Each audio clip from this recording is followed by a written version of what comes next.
Hello मेरे प्यारे बच्चों, क्या हाल चाल? बढ़िया सब। तो आज के इस वीडियो में हम विलेन का फर्स्ट पार्ट स्टार्ट करने वाले हैं, जिनकी तैयारी एकदम जीरो लेवल से हो रही है। रसगुल्लों कमर कस लीजिए। आज के इस वीडियो में हम विलेन चैप्टर के फर्स्ट पार्ट को समझने वाले हैं और इसके पहले का जो बेसिक कॉन्सेप्ट है इस चैप्टर का कि विलेय क्या है, विलायक क्या है, विलेन क्या है और विलेन का गुण क्या होता है, उसको अगर देखना है बच्चों, नहीं देखा तो इस वीडियो के डिस्क्रिप्शन में जाइए, पहले उसको देख लीजिए। और आज के इस वीडियो में हम मोललता, मोलरता, मोल प्रभाज तीनों को बहुत ही सिंपल वे में समझने वाले हैं। कितना भी आप वीक हो, डोंट वरी, है ना। स्टार्ट हो गई है क्लास। अब सारे प्यारे रसगुल्लों को, अपने यार दोस्त जो भी हैं, वीडियो को शेयर मार दीजिए और उनकी भी तैयारी बढ़िया से हो सके, क्योंकि काम से हम भी फ्री हो चुके हैं और आज से क्लास स्टार्ट हो चुकी है। चलिए यहां से हम विलेन में पार्ट 1 में हमने बताया बच्चों, हम सबसे पहले समझेंगे मोलरता को। बहुत ही प्यारा सा टॉपिक है रसगुल्लों, मोलरता, है ना। टॉपिक भी एकदम आप लोगों की ही तरह प्यारा है, आप लोगों की ही तरह मजेदार है। तो इसको अपन बहुत ही सिंपल तरीके से समझ लेते हैं कि मोलरता कहते किसे हैं।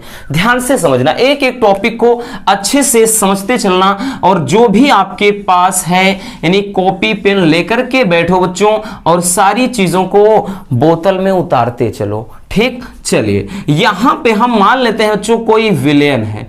अब विलेन का मतलब हमने बताया ना, दो या दो से अधिक घटक के जो समांगी मिश्रण होते हैं उसको अपन विलेन कहते हैं। तो भाई यहां पर एक विलेन है, ठीक। ये क्या है बच्चों? पूर्ण मतलब ये सॉल्यूशन है, विलेन है। और इस विलेन को क्या कहते हैं अपन, ध्यान से समझना। इसी में दो या दो से अधिक घटक का मिश्रण होता है, चाहे पानी या ग्लूकोज का हो, नमक या पानी का हो, ठीक है ना, चाहे चीनी यानी शर्करा और पानी का घोल हो, तो समांगी मिश्रण, ठीक, उसी को कहते हैं विलेन। तो परिभाषा हमें मोलरता यानी मोलरिटी अंग्रेजी में बोलते हैं इसको। तो मोलरता कहते किसे हैं? तो ये कोई विलेन है और इसकी क्वांटिटी हम मान लेते हैं बच्चों क्या है, 1 लीटर है, ठीक। 1 लीटर है और इसमें 1 लीटर विलेन है और इसमें आपने बाहर से कोई क्या है, कोई भी पदार्थ घोल दिया जाए, ठीक है ना। पदार्थ घोल दिया है और जो भी घोलते हैं उसको अपन विलेय बोलते हैं, ठीक। चलिए इतना बात समझ में आ गया। अब परिभाषा हम कैसे लिखेंगे? एकदम सिंपल है। परिभाषा मोलरता क्या होता है कि किसी विलेन के 1 लीटर में, ठीक, ये कोई विलेन है बच्चों, हमने बताया क्वांटिटी कितनी है, 1 लीटर। तो 1 लीटर विलेन कह दीजिए या किसी विलेन के 1 लीटर में घुले विलेय के, ये भाई जो भी घोलते हमने उसको बोला विलेय, और जितना इसका मोल आपने घोल दिया यानी विलेय के मोलों को यानी यन से दर्शाते हैं, उसी को कहते हैं मोलरता। समझ में आ गया बच्चों? क्या हमने कहा, किसी विलेन के 1 लीटर में घुले विलेय के मोलों की संख्या को ही मोलरता कहते हैं। 1 लीटर विलेन है, उसमें आपने विलेय घोल दिया है और उतना मतलब जो विलेय घोला है कितना है बच्चों, 1 मोल है, मान लेते हैं वो मोल में है, ठीक है ना। तो यहां पे परिभाषा हम लिखेंगे कि किसी, ठीक, किसी विलेन के, ध्यान से समझना बच्चों, किसी विलेन के 1 लीटर, ठीक, या 1 लीटर विलेन में कोई भी बोल दो, किसी विलेन के 1 लीटर में 1 लीटर में घुले 1 लीटर में घुले विलेय के मोलों की संख्या को, विलेय के मोलों की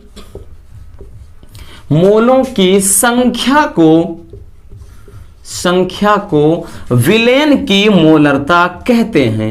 क्या कहते हैं बच्चों? विलेन की मोलरता कहते हैं, मोलरता कहते हैं। है ना आसान?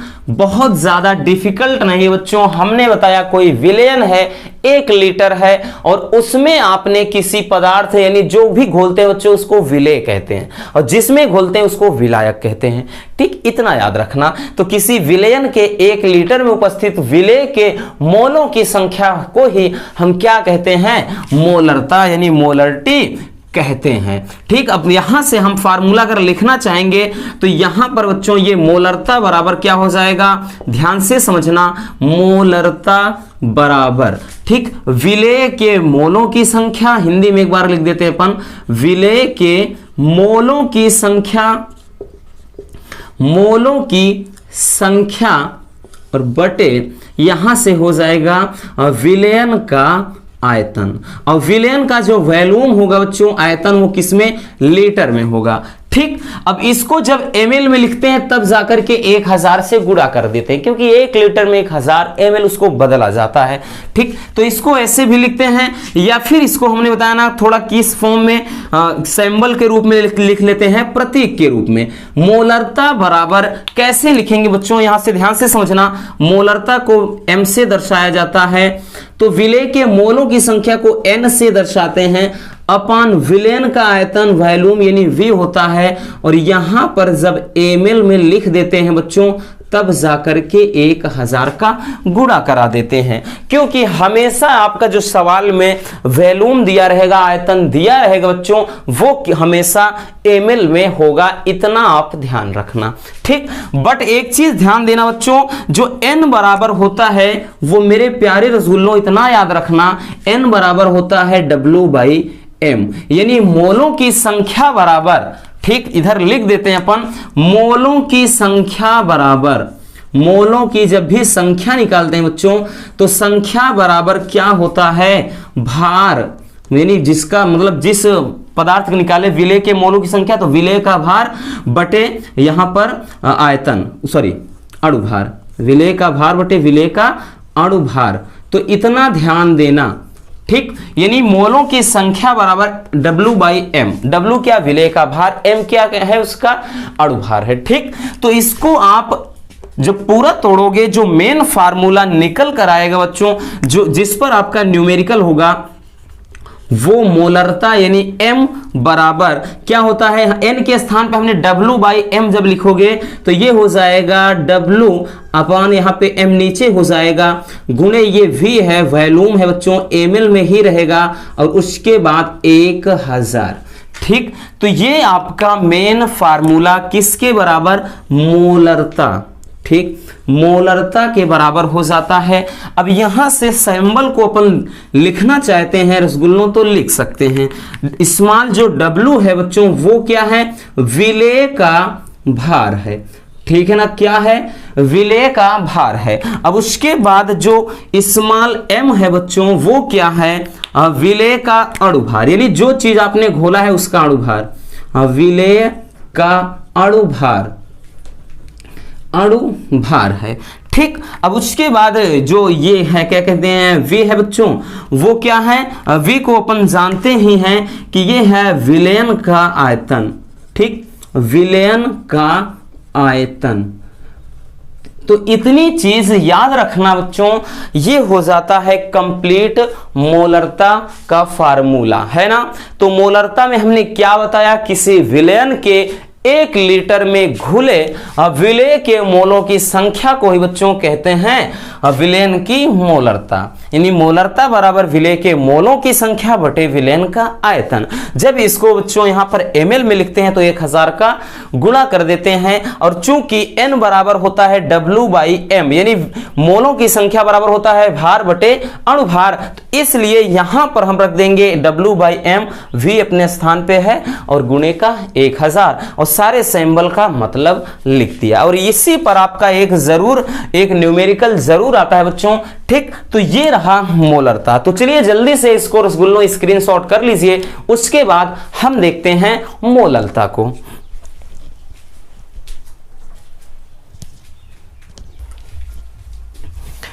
चलिए अब समझ लेते हैं कि मोलरता क्या है। देखिए बच्चों, मोलरता बस थोड़ा सा अंतर है, कंफ्यूज नहीं होना है। ठीक, एक क्या है, उसको मोलरिटी कहते हैं, इसको मोलल्टी कहते हैं। ठीक, यहां पर भी मोललता और मोलरता बस थोड़ा सा अंतर है, और उसी को अपन यहां से समझ लेते हैं। ठीक, तो दोनों टॉपिक क्लियर हो जाएगा, मोललता क्या है, मोलरता क्या है। देखिए इसके पहले हमने बताया, मान लेते हैं ये पूरा सॉल्यूशन है, और एक चीज इसमें हमने बताया बच्चों, जो चीज घोलते हैं उसको विलेय कहते हैं, और जिसमें घोलते हैं उसको विलायक कहते हैं। जैसे पानी में आपने नमक घोला है तो रसगुल्लो नमक क्या हो गया, विलेय हो गया है, और पानी में घोला है तो पानी क्या हो गया, विलायक हो गया।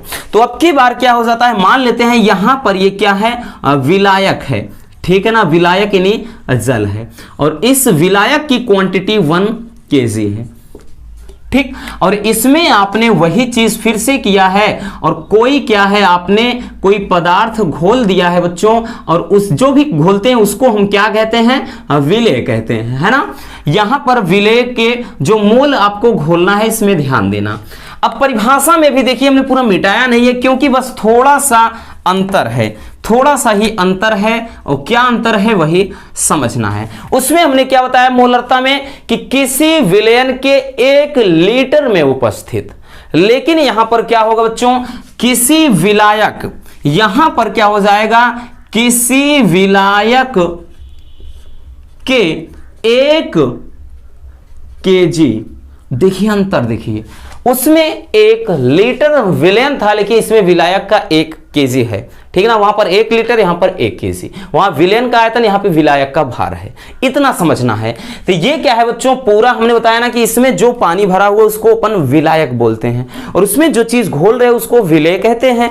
तो वही चीज क्या लिखना है कि किसी विलायक के, ये विलायक पूरा विलायक है बच्चों, किसी विलायक के 1 kg में घुले क्या है, विलेय के मोलों की संख्या को ही विलयन की मोललता कहते हैं। है ना आसान, कोई ज्यादा इसमें आपको घबराना नहीं बच्चों, बहुत सिंपल है। अब यहां पर क्या हो जाएगा, मोललता बराबर, इसका हिंदी फॉर्म में लिखेंगे तो मोललता बराबर क्या हो जाएगा, विलेय के मोलों की संख्या, विलेय के मोलों की संख्या हो जाएगा ऊपर, और नीचे वहां पर जो विलयन का आयतन था वहीं पर क्या हो जाएगा बच्चों, विलायक का भार, विलायक का भार, और किसमें, केजी में, है ना। बस इतना। तो इसको भी एम से ही लिखते हैं, हालांकि दर्शाते इसको भी एम से ही है, या इसको ऐसे हमने बताया ना, एम बराबर जब लिखना चाहेंगे, एम बराबर विलेय के मोलों की संख्या को हम n से ही,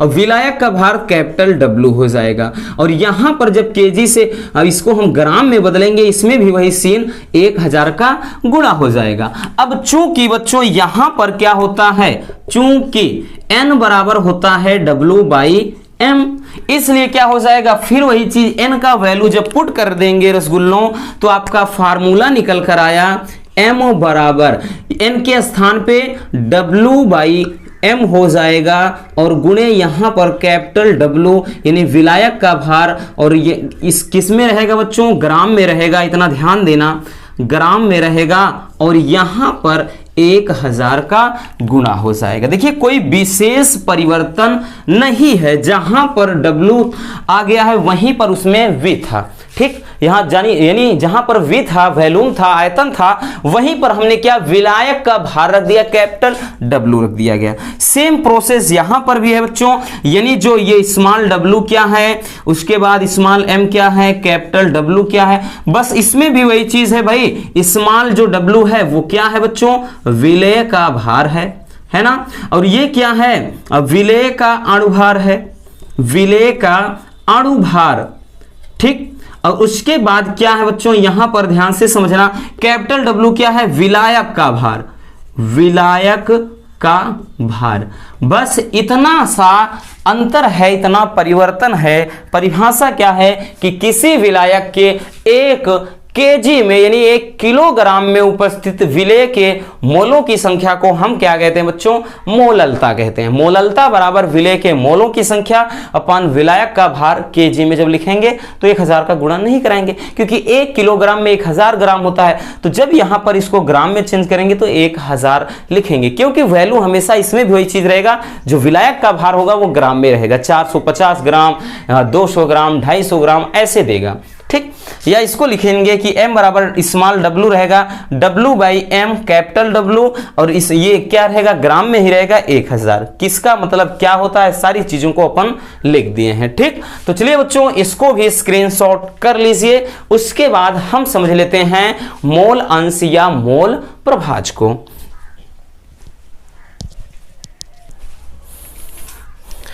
चलिए अब हम देख लेते हैं बच्चों मोल अंश या मोल प्रभाज, ठीक है ना। और जो भी समझ रहे होंगे कि भाई पहला चैप्टर कहां गया, ठोस अवस्था, तो जिनको नहीं पता है इतना ध्यान रखना कि वो क्या है अब भाई सिलेबस में नहीं है, यानी पहला जो चैप्टर है बच्चों उसे क्या है रिमूव कर दिया गया है, इतना ध्यान रखना। ओके चलिए अब हम समझ लेते हैं बच्चों मोल प्रभाज या फिर मोल अंश क्या चीज है। ठीक, बहुत ही प्यारा सा टॉपिक ये भी है रसगुल्लों, इसलिए इसको भी बहुत ही केयरफुली एक एक टॉपिक अच्छे से एक एक वर्ड को बढ़िया तरीके से सीखते चलना। चलिए बच्चों इसको भी समझाने से पहले हम देख लेते हैं, जैसे हमने यहां पर कोई एक सॉल्यूशन बोले तो हम क्या बना रहे हैं कि एक विलयन इस पात्र में भरा हुआ है। ठीक, यानी कोई मिश्रण है जिसमें दो घटक हैं। समझ लेते हैं, बहुत सिंपल है। यहां पर क्या है, दो घटक हैं, ठीक है ना। इसमें ये कोई सॉल्यूशन है रसगुल्लों, इसमें क्या है दो घटक इन्वॉल्व हैं। ठीक, और इसमें दो घटक कौन कौन से हैं, मान लेते हैं एक A है और दूसरा B है। ठीक, A और एक क्या है B है। A और B दो घटक से ये मिलकर बना हुआ है, ठीक है ना। इसमें A और B दो क्या हैं घटक हैं इस मिश्रण में। अब मोल प्रभाज क्या कहता है, मोल अंश क्या कहता है वो समझ लेते हैं। यानी मोल अंश किसे कहते हैं, तो किसी मिश्रण में, ये कोई मिश्रण है हमने बताया ना, विलयन या मिश्रण बोल लो एक ही है। ठीक, तो किसी मिश्रण में क्या होता है, किसी घटक का जो मोल अंश या मोल प्रभाज होता है वो उस मिश्रण में यानी उस घटक के मोलों की संख्या तथा कुल घटक के मोलों की संख्या के अनुपात के बराबर होता है। नहीं समझ में आया ऐसे में, चलिए कोई दिक्कत नहीं। ठीक, क्योंकि एक बार में तो भाई क्लियर होगा नहीं, अच्छे से समझना है, अच्छे से सीखना है, तो बढ़िया तरीके से एकदम दिमाग ठंडा रख के सीखिए। हमने क्या बताया कि इसमें A और B दो घटक हैं। ठीक, और इसमें A और B का दोनों का अलग अलग मोल अंश निकालना जरूरी नहीं, दो तीन भी रख सकते हैं, चार भी रख सकते हैं, लेकिन मिनिमम दो घटक होना चाहिए। तो कह रहा है कि इसमें किसी मिश्रण में उपस्थित घटक का जो मोल अंश होता है उस घटक के मोलों की संख्या और कुल घटक के मोलों की संख्या के अनुपात के बराबर होता है। परिभाषा लिखते हैं फिर एकदम क्लियर हो जाएगा। ठीक, क्या बताया बच्चों, किसी मिश्रण में एक घटक, एक नहीं लिखेंगे किसी लिख देते हैं, किसी मिश्रण में किसी घटक या अवयव कुछ भी लिखो, किसी घटक का मोल अंश बोलो या मोल प्रभाज, मोल अंश उस घटक के मोलों की संख्या तथा कुल घटक के मोलों की संख्या तथा कुल घटक के मोलों की संख्या के अनुपात के बराबर होता है, के अनुपात के बराबर होता है। ठीक, ये कहता है बच्चों डेफिनेशन, परिभाषा। अब इसको दर्शाते किससे हैं, x से दर्शाते हैं मोल अंश को। ठीक, यानी इसे x से क्या है रिप्रेजेंट करते हैं, समझाते हैं, मतलब दर्शाते हैं। ठीक, अब यहां पर हमने यही कहा, इसको अगर हम लिखेंगे तो x क्या है, हमने बताया इसको दर्शाने के लिए x का प्रयोग करते हैं। a लिख दिए तो इसका मतलब a के मोलों की संख्या हो गया।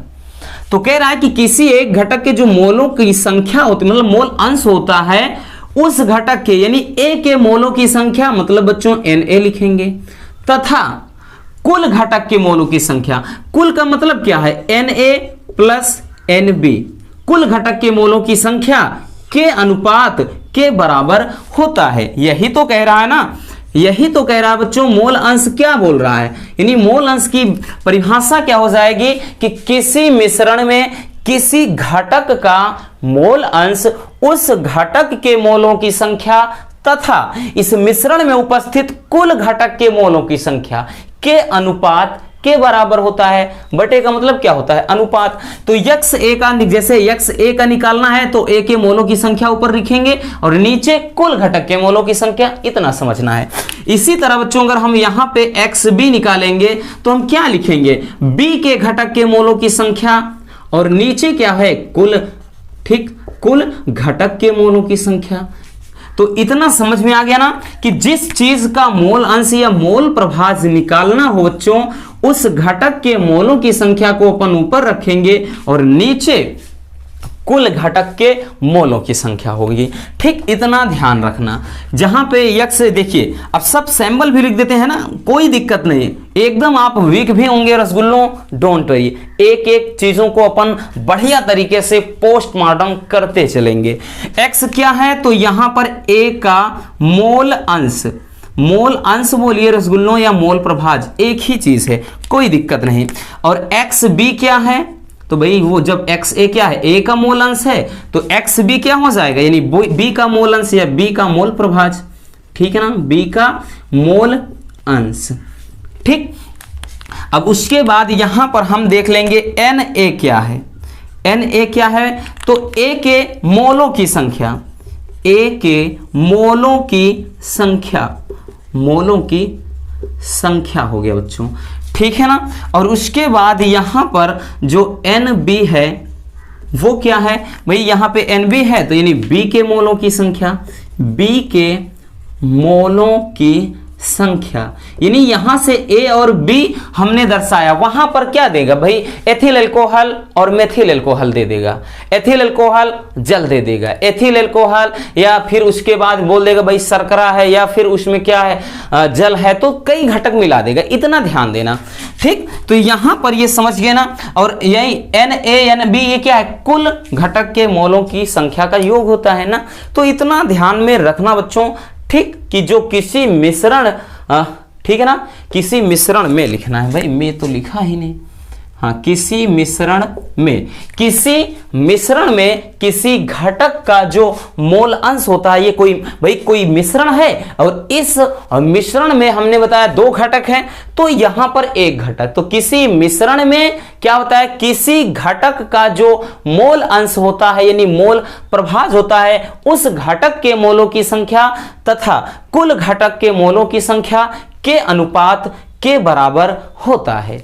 बात क्लियर है? बहुत ज्यादा आपको टेंशन नहीं लेना है रसगुल्लों, बस इतना सा लिखना है, मोल अंश या मोल प्रभाज हो जाएगा, है ना। तो यहां से मोलरता, मोललता, मोल अंश, ठीक, ये तीनों टॉपिक क्लियर हो गए। अब यहां पर बच्चों एक चीज और ध्यान देना, यहां पर जब सवाल लगाएंगे ना, अभी केवल हम टॉपिक देख रहे हैं, थ्योरी बेस्ड जो होंगे, जो डेफिनेशन है, फिर बाकी सारी चीजों को समझने के बाद हम बाद में पूरे चैप्टर का न्यूमेरिकल करवा देंगे, डोंट वरी। ठीक, तो यहां पर बच्चों इसका यानी ऐसा नहीं कि यहां पर एन ए एन बी दिया रहेगा, नो, यहां पर भी वही सीन होगा, यानी एन का मान आपको निकालना होगा किससे? W/m से।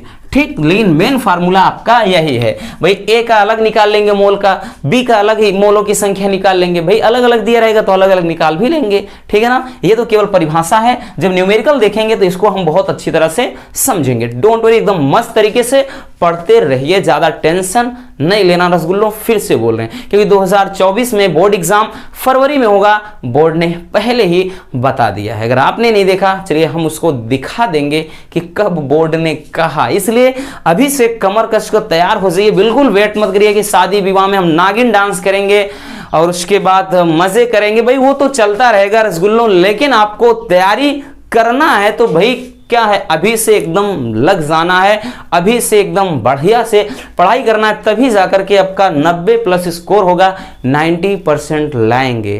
ठीक, तो मिल रहे हैं किसी और ऐसे मजेदार वीडियो के साथ। Love you, bye bye, take care. हाँ, इसको स्क्रीनशॉट कर लीजिए।